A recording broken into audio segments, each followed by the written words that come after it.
Well, good morning guys. It's just before 7 a.m. on a Sunday morning and I am super excited to get out into the garden today. I've got a fair bit that I need to accomplish and I just thought, hey, bust out the camera, get it on film because it might inspire you guys, it might give you some great ideas, and stick around because I've got a little bit of a reveal that I want to show later as well.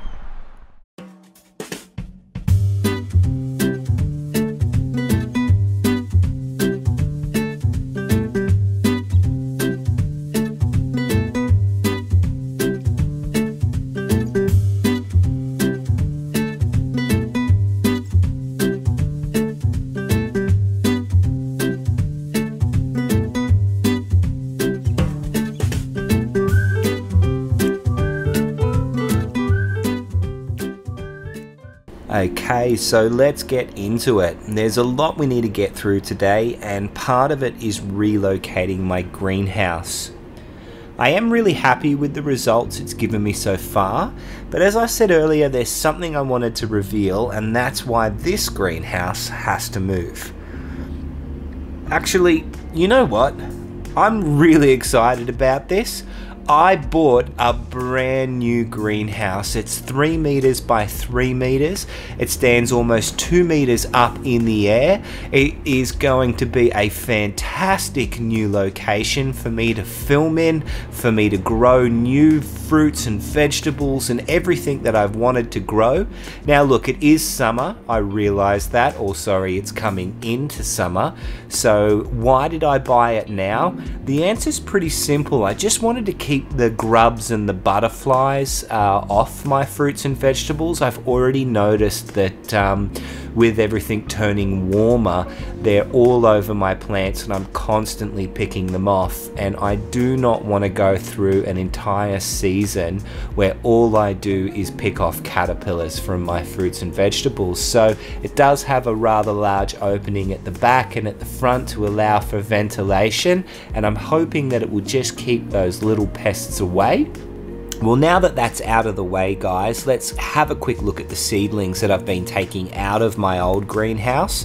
They're looking rather strong and healthy, but I really hope that they start to grow a little bit faster than what they have been, because in today's episode I will actually be planting more and I'm going to need the space for the new seedlings.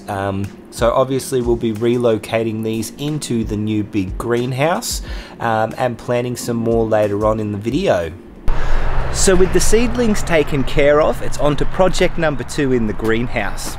As I said earlier, I do want to do a little bit of filming in here, guys. So I've gone and got myself a little bit of chicken wire, okay? And what I'm actually going to do with that chicken wire is trace up the side of the greenhouse and over the roof, and that will allow the passion fruit vines that I've got and a lot of the other vines like the eggplant, the cucumber, the zucchini and the squash to actually be able to crawl up the side of the greenhouse and across the roof, and I think it's going to finish up looking really beautiful in here, and that's what I want.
Hey guys, and there you have it. We've put up all of the chicken wire mesh on the side of the greenhouse and up over the roof, so hopefully those vine plants will be able to crawl up and fruit inside the greenhouse, and we'll have a whole different feel when we're filming in here as well, and it's also going to produce a great crop. Alright, so now it's time to move on to planting some of our new seeds.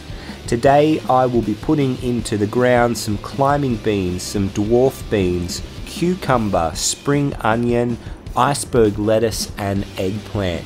Now these are the happiest when they are planted in spring, which is why we're doing it right now, to ensure that we get the best possible result and we get everything sprouting. Now, as always, my favourite thing to use are these small seedling trays. I just find them very, very easy to move around if I need to move them around. Also, everything is really accessible. Nothing's ever out of reach, and it's worked so well for me in the past that I definitely don't want to move away from using them.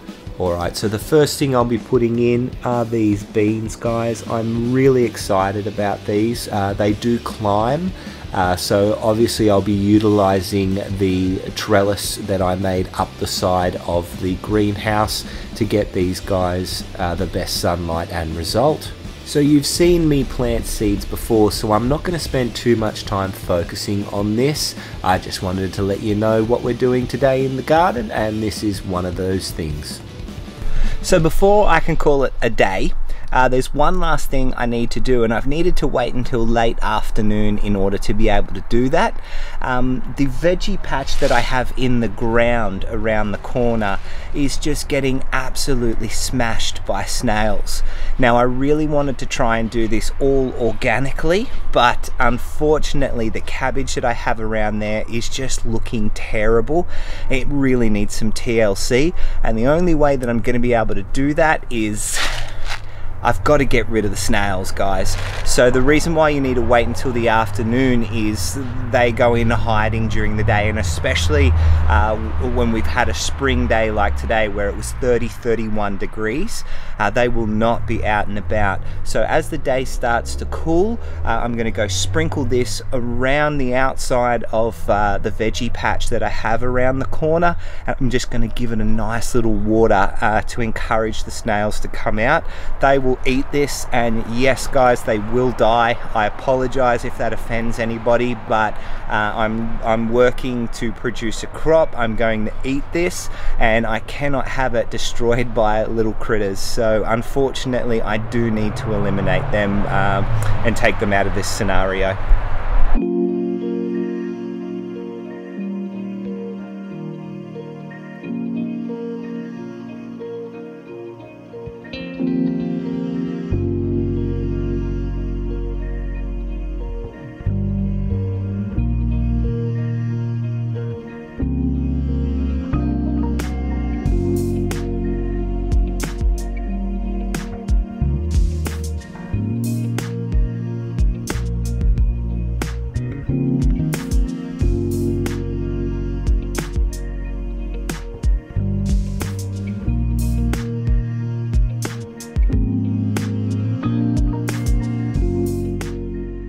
And that's a wrap, guys. Becoming self-sufficient is not an easy journey. In fact, there are all these little chores that you've seen today that I need to do on a daily basis, and a lot more. But if you're willing to put in the hard work and commit to the challenge, it can be done. I've got my crop growing, I've hopefully got the snails gone, and I've got my greenhouse up. Catch you on the next one.